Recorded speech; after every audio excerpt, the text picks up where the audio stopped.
मसाला भिंडी रेडी है। थोड़ा सा पिसा हुआ खुश्क धनिया हम इसके ऊपर छिड़केंगे। आप चाहें तो इसके ऊपर लेमन,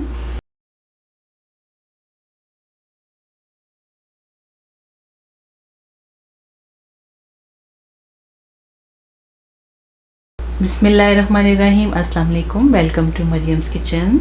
आज हम एक मज़ेदार सी सब्ज़ी की रेसिपी लेकर आए हैं जिसका नाम है मसाला भिंडी।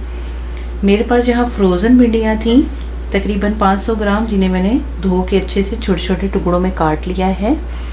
प्याज है मेरे पास एक मीडियम साइज़ का, जिसे मैंने स्लाइस में काट लिया है। तो आइए अब हम अपनी रेसिपी शुरू करते हैं।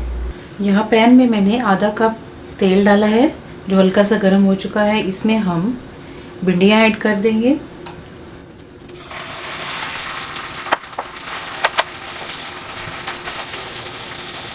भिंडियों को हम हाई फ्लेम पे ही फ्राई करेंगे जब तक कि इनकी ये लेस ख़त्म ना हो जाए। भिंडी फ्राई हो चुकी है, ये देखिए इसकी लेस भी ख़त्म हो चुकी है। अब हम इसे निकाल लेंगे और फिर इसका अगला स्टेप करेंगे। भिंडी को मैंने पैन में से निकाल लिया, वो अच्छे से फ्राई हो चुकी थी। पैन से हमने ऑयल को थोड़ा सा कम कर लिया, इसे हम गरम करेंगे। मेरे पास यहाँ क्रश किया हुआ लहसुन है तकरीबन 1 टीस्पून। इसे हम थोड़ा सा गोल्डन करेंगे।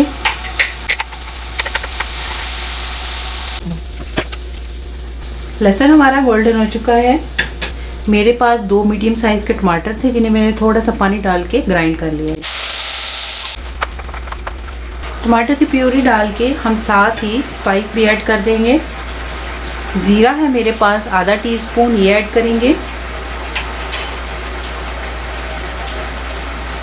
आधा टीस्पून सॉल्ट है, आधा टीस्पून हल्दी है और आधा टीस्पून से कम मेरे पास पिसी हुई सूरख मिर्च है। ये बहुत तीखी है इसलिए मैं इसे थोड़ा ही ऐड करूँगी।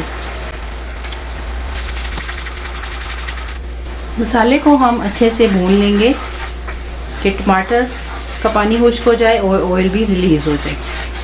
ये देखिए मसाला हमारा भुन चुका है। इस पॉइंट पे हम एक मीडियम साइज़ की स्लाइस में कटी हुई प्याज ऐड कर देंगे।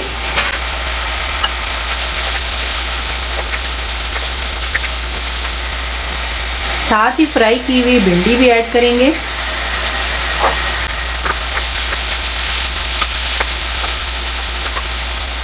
सबसे आखिर पे मोटा कुटा हुआ खुश्क धनिया हम इसके ऊपर छिड़क देंगे,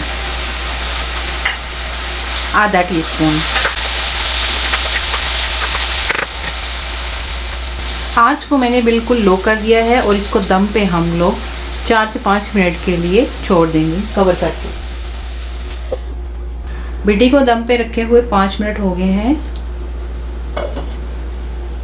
ये देखें ऑयल भी रिलीज हो चुका है और मसाला अच्छे से भिंडियों में जज्ब हो चुका है।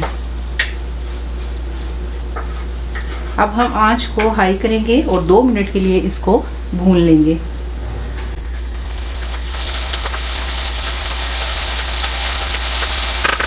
आइए अब हम इसे सर्व करते हैं।